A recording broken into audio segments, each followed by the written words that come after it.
Friends, मेरा नाम है शिवम और आज हम बात करेंगे वर्ल्ड वार सेकेंड यानी दूसरा विश्व युद्ध। तो वीडियो स्टार्ट करने से पहले आपको पहले वर्ल्ड वार वन के कुछ इवेंट्स के बारे में जानना होगा। तो अगर आपने हमारी वो वीडियो नहीं देखी है तो उस वीडियो की लिंक डिस्क्रिप्शन में मिल जाएगी। तो चलिए स्टार्ट करते हैं।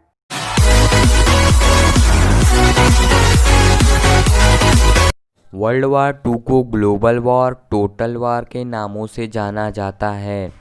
टोटल वार इसलिए क्योंकि आज से पहले जितने भी युद्ध हुए हैं उनमें केवल विरोधी देशों की सेना ही आपस में लड़ती थी, लेकिन वर्ल्ड वार टू में लड़ाई यहीं तक सीमित नहीं थी। इस विश्व युद्ध में आम लोगों को भी निशाना बनाया गया और जहाज़ों की सहायता से आम लोगों के घरों को तबाह कर दिया गया। सेकेंड वर्ल्ड वार 1 सितंबर 1939 से लेकर अगस्त 1945 तक चला था, लेकिन कुछ लोग 1939 के सीनो जापानीज़ वॉर को भी इस विश्व युद्ध की शुरुआत मानते हैं, जो कि बाद में जाकर सेकेंड वर्ल्ड वार का कारण बना।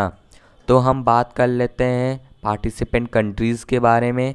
तो वर्ल्ड वार टू में एक तरफ थी एलाइड कंट्रीज़ जिसमें यूके, फ्रांस, रसिया, यूएसएसआर और चाइना जैसे प्रमुख देश शामिल थे, और वहीं दूसरी ओर थी एक्सिस पावर जिसमें नाजी जर्मनी, इटली और जापान जैसे देश शामिल थे। भारत उस समय ब्रिटेन के राज में था, इसलिए ना चाहते ही भारत को भी इस विश्व युद्ध का हिस्सा बनना पड़ा। अब बात करने वाले हैं युद्ध के कारणों के बारे में। तो पहले है rise of militarism in Japan. उस समय जापान का मिलिट्रिज्म काफ़ी ज़ोरों से बढ़ रहा था। 19वीं शताब्दी में ही जापान अपने सैन्य शक्ति बढ़ा रहा था और आसपास के कंट्रीज़ और आइलैंड पर अटैक करके उन्हें जीत लिया था। Number 2, treaty of Versailles. यह ट्रीटी वर्ल्ड वॉर के बाद जर्मनी, जापान तथा अन्य देशों के बीच साइन की गई थी। इस ट्रीटी के मुताबिक जर्मनी को ही वर्ल्ड वार का दोषी ठहराया गया और साथ ही जर्मनी पे बहुत बड़ा फाइन भी लगाया गया। इतना ही नहीं, जर्मनी ने अपनी आर्मी भी छीन लिया गया था। इस ट्रीटी को जर्मनी के लोग अपने साथ अन्याय मानते थे और इसी बात का फ़ायदा उठाया हिटलर ने और वर्ल्ड वार टू की शुरुआत किया। Number 3, militarism. उस समय के ज़्यादा शक्तिशाली समझे जाने वाली ताकतें थी ब्रिटेन और फ्रांस, लेकिन अब उन्हें टक्कर देने के लिए जर्मनी और जापान ने नई औपनिवेशिक ताकतें बनकर उभर रही थी। इन सभी में दौड़ में लगे थे कौन ज़्यादा से ज़्यादा एरिया अपने अंडर करता है और कौन ज़्यादा से ज़्यादा रिसोर्सेस अपने अंडर करता है, और यह बाद में जाकर बड़ा कारण बना वर्ल्ड वार सेकेंड होने का। Number 4, rise of nationalism dictatorship in Germany, Japan and Italy. जैसे जर्मनी में हिटलर और इटली में मोसोलिनी तनाव की वजह से पूरा विश्व वर्ल्ड वार टू के आग में झोंक दिया गया, वहीं जापान में राजा का शासन तो था लेकिन वहाँ मिलिट्रिज्म का भी बोलबाला था। मिलिट्री के हेड डिक्टेटर की तरह काम करते थे।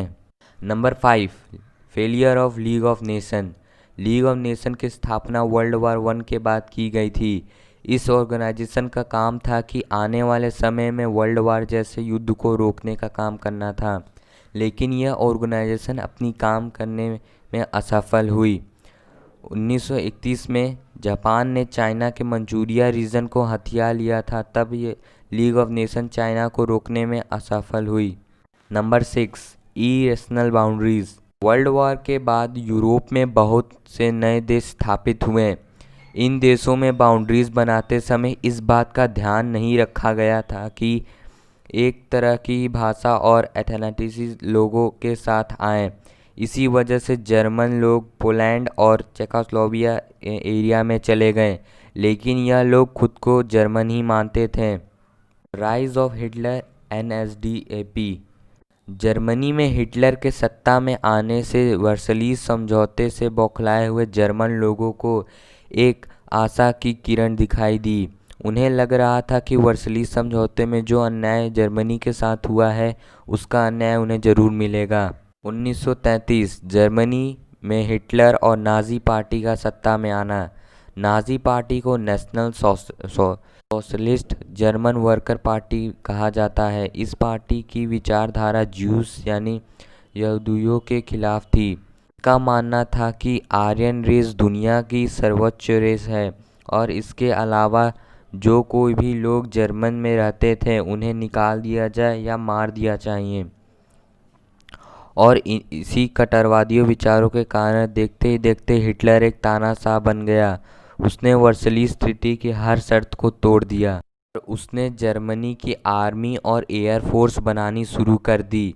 और वहीं दूसरी ओर एशिया में सेकेंड सीनो जापानीज़ वॉर शुरू हुआ।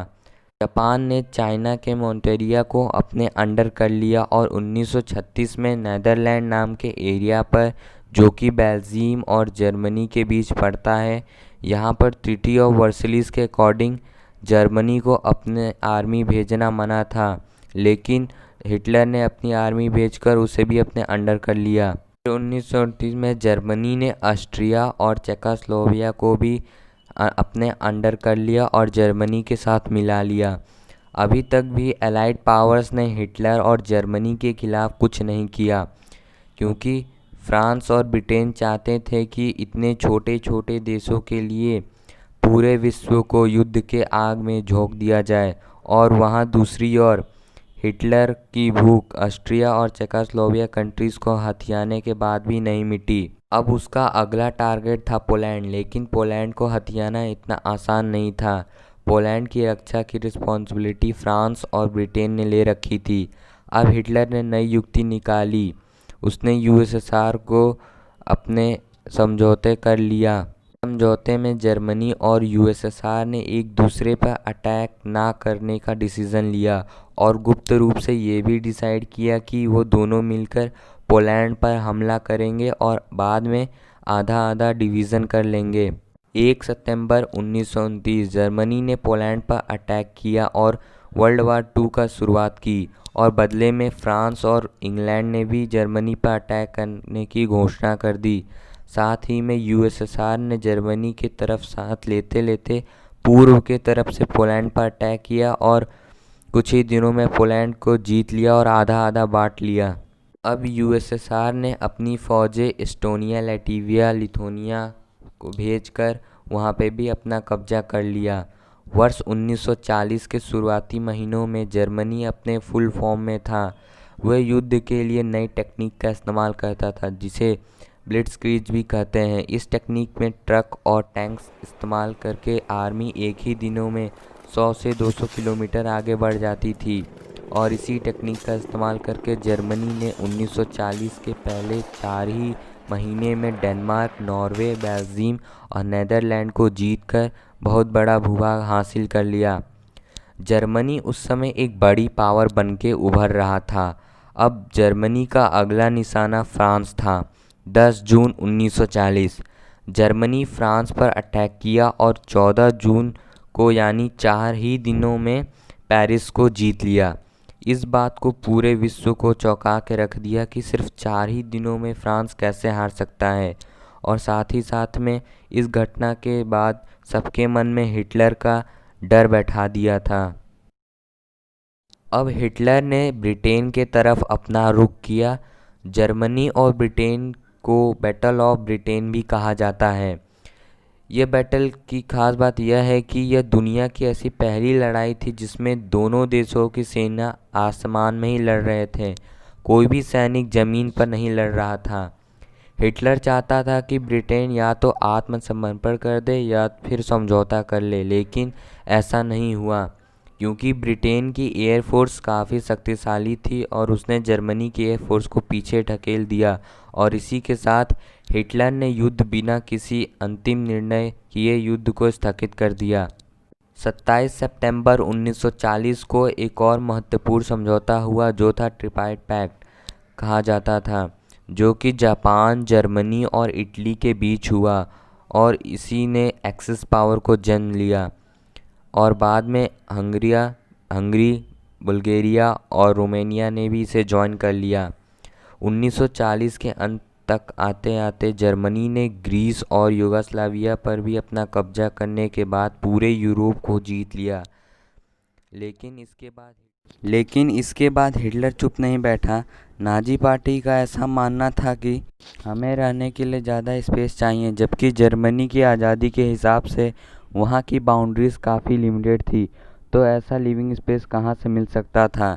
इस प्रश्न का उत्तर था यूएसएसआर। तो अब हिटलर ने यूएसएसआर पर अटैक करने की योजना बनाई और 1941 में यूएसएसआर पर हमला कर दिया, लेकिन बाकी देशों की तरह जर्मनी यूएसएसआर को नहीं हरा पाया। इसका पीछे कारण था कि वहाँ का ठंडा मौसम और बर्फ़बारी। ऐसे मौसम में सामने जर्मनी के सैनिक टिक नहीं पाए।